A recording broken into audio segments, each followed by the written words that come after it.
Hey downtown van. Hey downtown van. Hey downtown van. Hey downtown van. Hey downtown van. Hey downtown van. You're listening to Hey Downtown Van, hosted by the Downtown Vancouver BIA. Hey Downtown Van, welcome back to another episode of the podcast. I'm your host, Sofia Laratta, and today's guest is Maria Bertosh. Maria is the founder of Art from the Heart Vancouver, a community-driven initiative that uses creativity as a tool for connection, healing, and self-expression. Passionate about making art accessible to everyone, she has built a welcoming space where people of all backgrounds can explore their creativity and share their stories. Through her work, Maria continues to inspire community engagement and empower individuals through the transformative power of art. I've had the opportunity to take a class with Maria and it was so much fun. So I really hope you enjoy today's episode. We're going to be painting and let's get into it.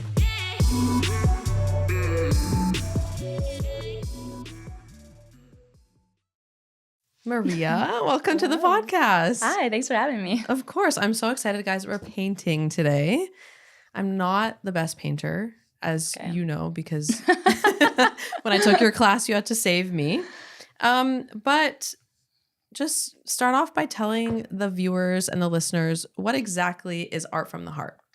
So, Art from the Heart is a creative studio. We're based out of downtown, and we basically host paint and sip events that are approachable, beginner-friendly, and we really try to create an experience that's a safe space for people to come in and enjoy our events that are not intimidating, fun, and we kind of try to introduce people to that process to hopefully help you find the creative outlet or just find your new outlet, because I think that's so important. And I love that. Yeah. And how long have you been doing it for? Can we start painting? Let's dive into it.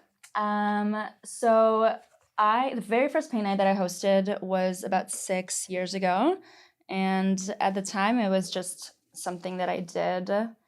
I was doing a pop-up art show at this coffee shop. So one of the requirements was to host an event. And I did a paint and sip class. And that was, 6 years ago. And then we've been at the downtown studio for about 4 years now. I love that. And did you go to school for art? Didn't go to school for art, no, but I always was kind of really creative. My whole family is really artistic. And so I grew up in a really artistic household and was always doodling, crafting, and then just kind of taught myself as the years went on. I love that. So what first drew you to art and how did your passion eventually lead to Art from the Heart? So grew up in a really creative household. My mom was an art teacher, and cute. My dad was like in the arts as well, and I was always doodling, crafting, but just kind of like as a hobby. Mm-hmm. And when I went to university, I wanted a career that would let me be creative, Mm-hmm. but I didn't really know what route to take, so I went into teaching. I was going to be an elementary school teacher, kind of like following the footsteps of my mom. Yep.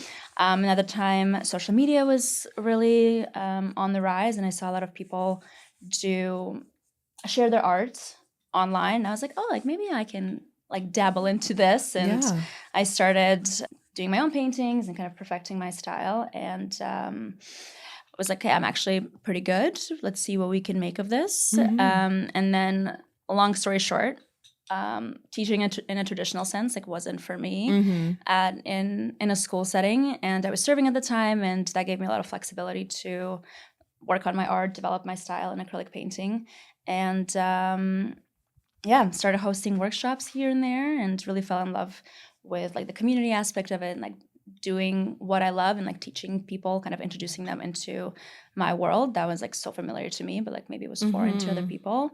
And eventually 6 years later, 4 years with a studio, here we are. So cool. I feel like your background in wanting to be a teacher makes sense for your career path right now. Yeah, it's funny how it all kind of worked out. I think I love kids, but I think teaching kids day to day was a little bit overwhelming to me. And I didn't think all my skills like would apply Yeah. to what I do now, because also like hosting the very first paint night too, I was like so overwhelmed. Like I wasn't comfortable speaking in front of people, and it was like a lot. I thought it went like horribly initially. No. But I learned so much from that very first paint night. And then I think just like with practice and a little bit of exposure therapy, just it grew so much, and that's like now my favorite part of what I do. Yeah. So. And you probably meet so many people Mm-hmm. and like how many people can host in a workshop? So we can host up to 30, and then we do outdoor events like in the plazas downtown and in parks and different community spaces around the city. So that we could probably do like 45. And that's always really fun because like the energy is just like so vibrant and lively, and it's a really good time. Yeah. Should we switch? Yeah, let's do it. Oh. I don't know if I botched I it already. Just I probably should have done the sky, but I started with grass. I did the sky. So Cute. Okay. So you're not from Vancouver. You moved from Belarus to Vancouver. Did that experience of moving to a new country at a young age change or impact how you are as an artist? Yeah. So I moved when I was 10. And I think I always thought I had to take a really traditional route in terms of like lifestyle and career, and kind of play it safe. So I thought I had to go to high school, graduate university, and get a job that was kind of stable and familiar. So that's why I went into pursuing teaching. I thought that would give me that creativity, but also, just kind of be nice, stable, and secure. And being able to see a lot of people online kind of excel in creative fields, I wanted to try that out for myself, but still having that safety net of something stable. But I never thought that being an artist could lead into something sustainable, just in the way that I grew up. I think growing up and moving so much, especially in the first 2 years that we came to Canada, it made me really adaptable and really resourceful. So I was able to, once I kind of fully committed to leaning into the arts, really learn as I go. And it was really slow and steady growth, but I kind of learned a lot along the way, and kind of started taking more risks as I went along. And now I'm happy that I did that, and I'm happy that I didn't stick to kind of what was safe and familiar. But I feel like it let me take risks, but like at a good pace that I was comfortable with. And I feel like also the like immigrant experience of like moving to a new country and wanting to be in a stable career is like such a like I feel like familiar. People can relate to that for sure. Yeah, exactly. And being like, my family was all really creative, but being like an artist was still, I feel like people are still kind of shedding that stigma, and but that's not something that was seen as sustainable or something that like could grow into something beyond a hobby. But I feel like I really pushed through that, and I'm happy that I did. So, look at you now, 6 years later. 6 years later, here we are. I love it. Pretty cool. So why Art from the Heart? Why did you turn this into a community-based project?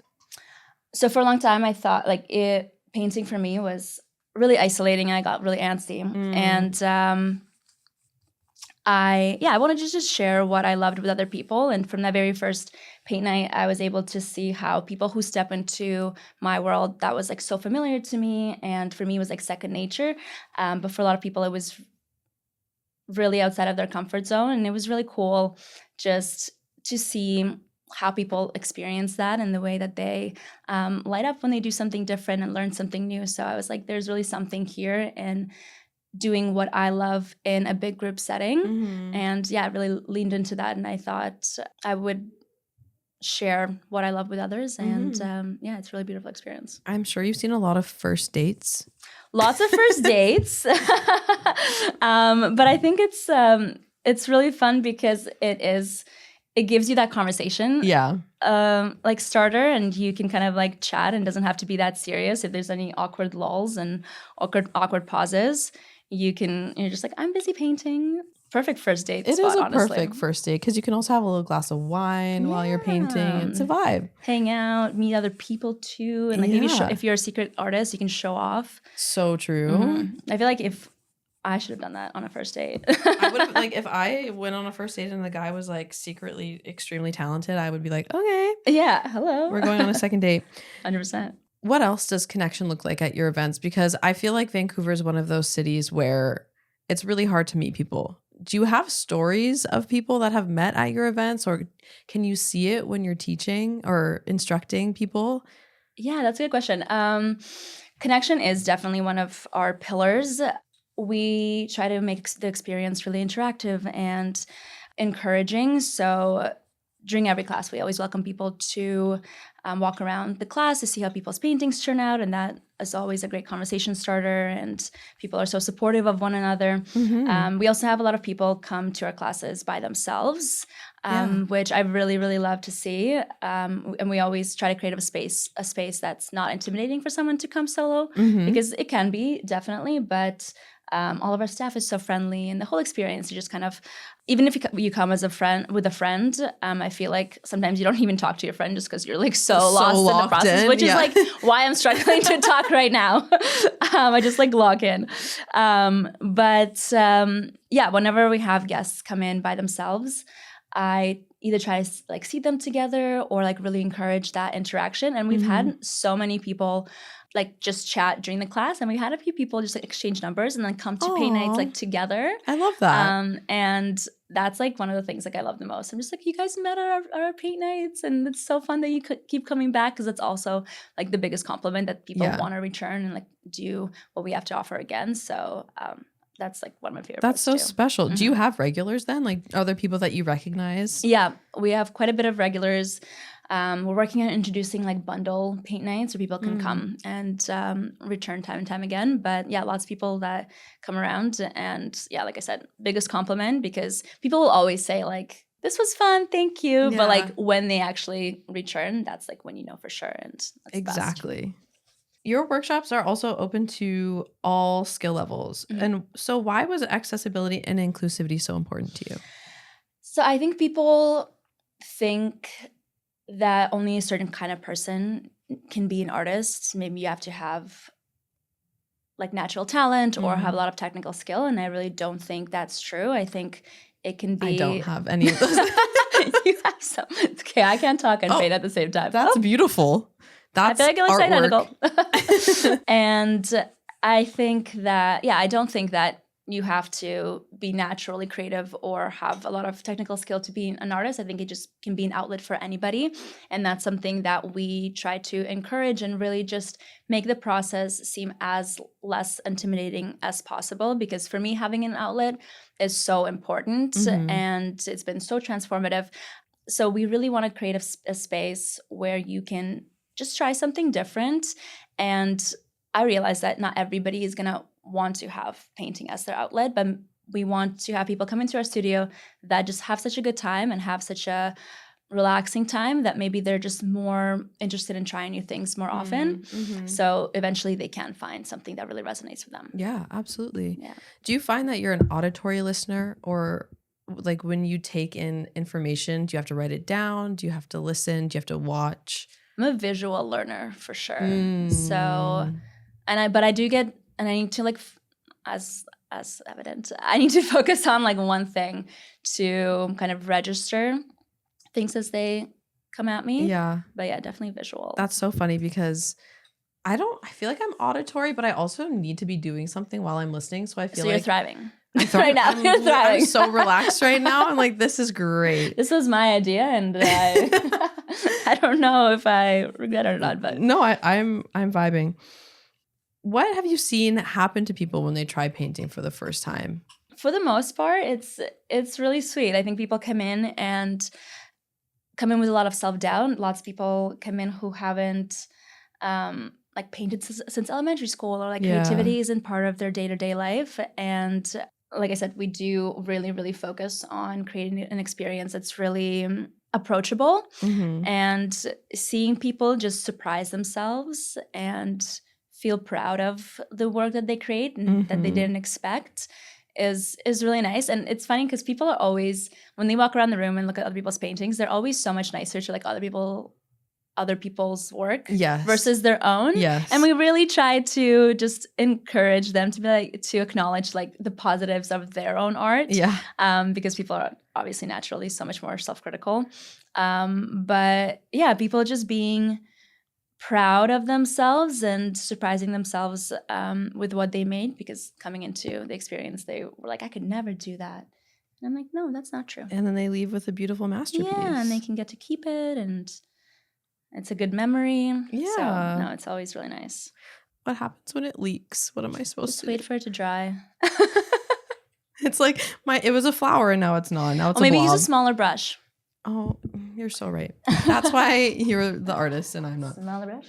What makes your paint nights different from other paint and sips in Vancouver?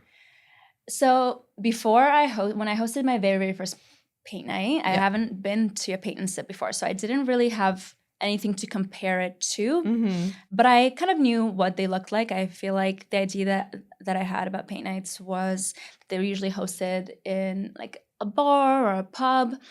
And to me, which is always also really fun, but I was really wanted to be intentional about the space that people create in. I think that really adds to the experience.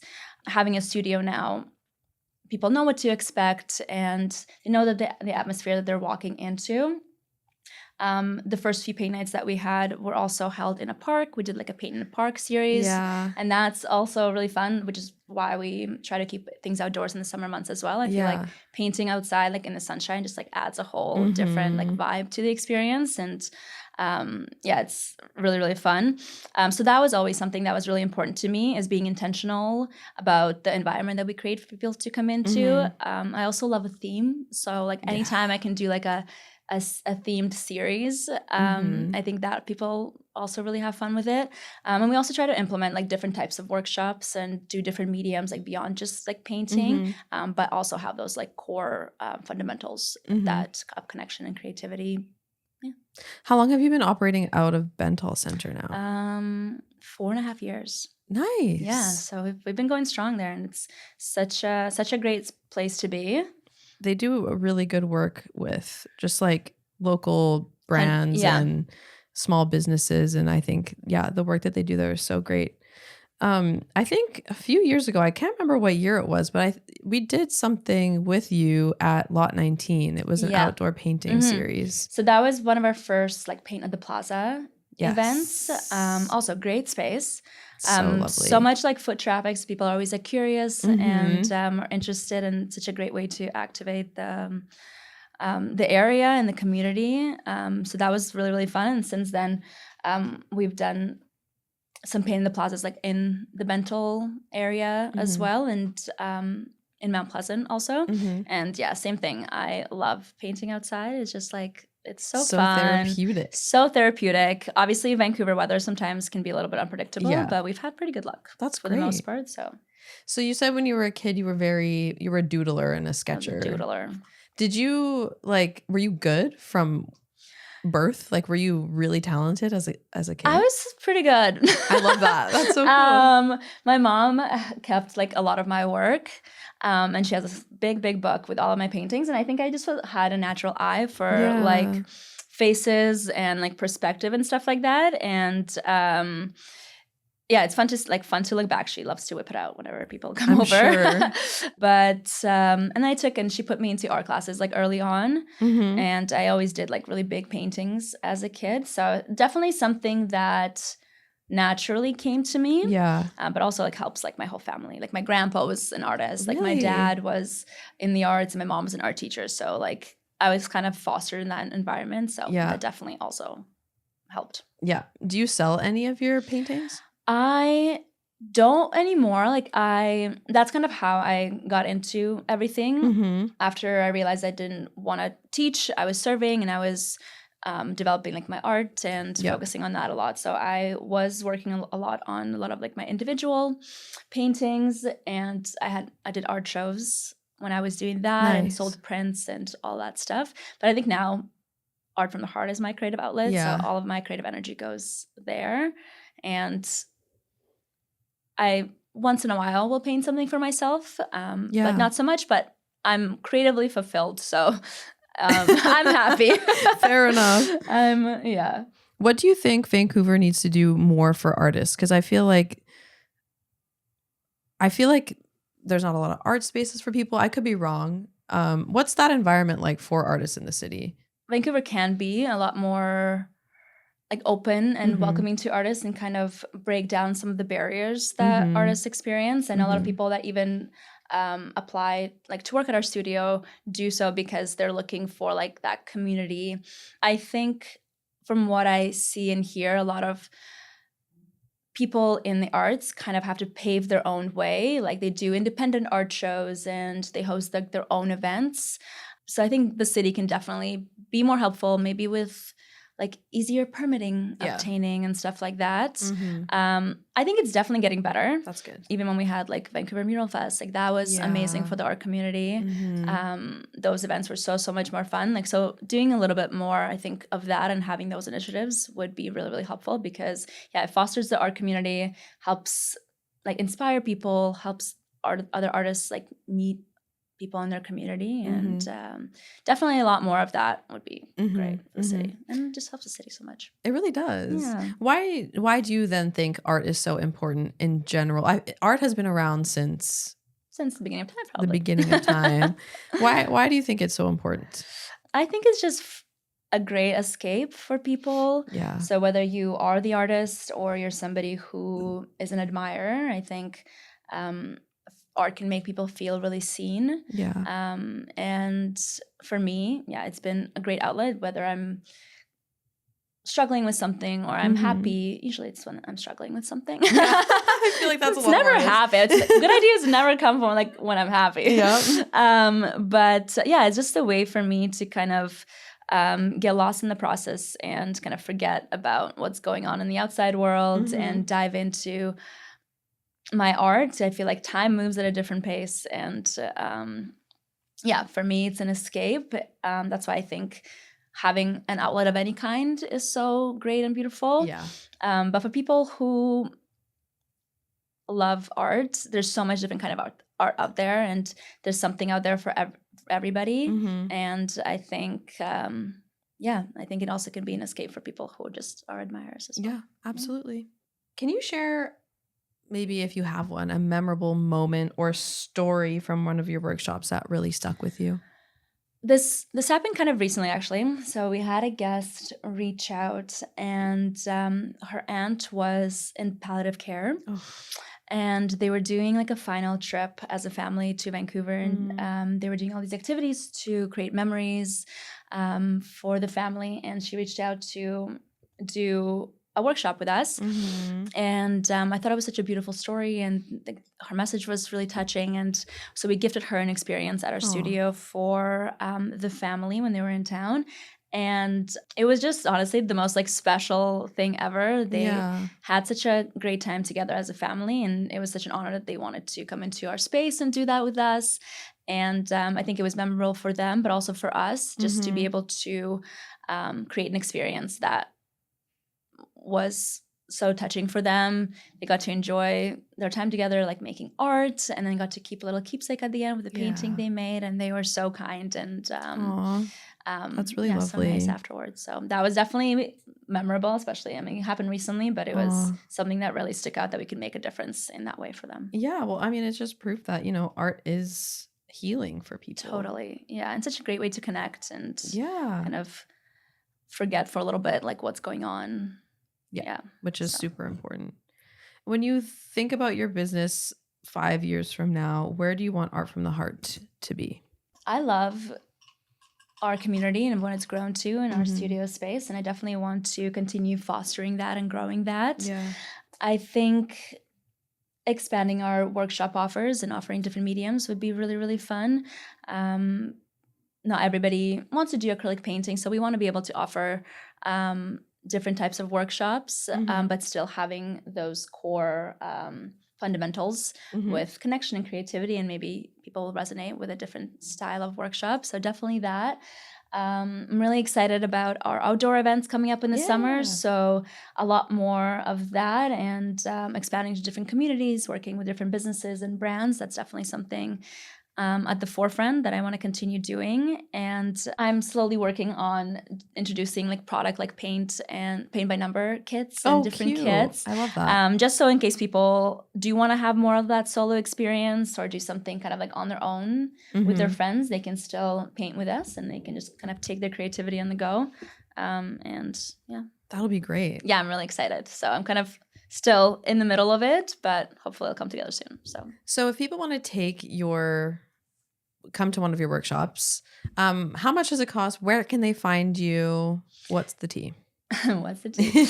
So we're located in Bentel Tower 3, downtown Vancouver. And in the summertime, we do workshops just in the Bentel courtyard, so close by. And our workshops are $55 a person for a 2-hour session, and everything's included. So all of the paintbrushes, canvases, smocks, paint palettes, and our wonderful instructors walk you step by step on how to recreate a painting. And it's really approachable, simple, not intimidating at all, and really, really fun. So yeah.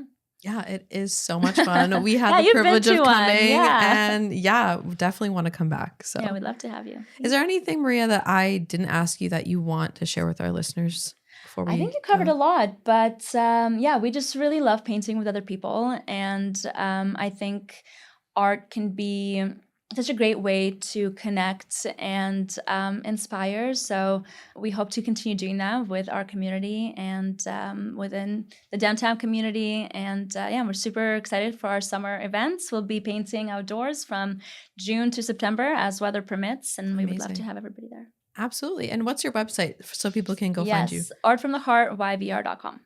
Amazing. Should we do a reveal? Yeah, I don't know if this is a good example of my skills. I got distracted. I just did a couple flowers and a little sunset. Oh my God, that's actually beautiful. This is why I tell you about yours. Yours is beautiful. It is in the not. same way. You got a little abstract flowers with a drippage. A little flower garden. Well, thank you so much for coming Thank you on the for having me. podcast. This is so lovely. Thank you. Thank you for listening to Hey Downtown Van. We really hope you enjoyed today's episode with Maria. If you'd like to learn more about our organization and all that we do, you can visit our website, dtvan.ca.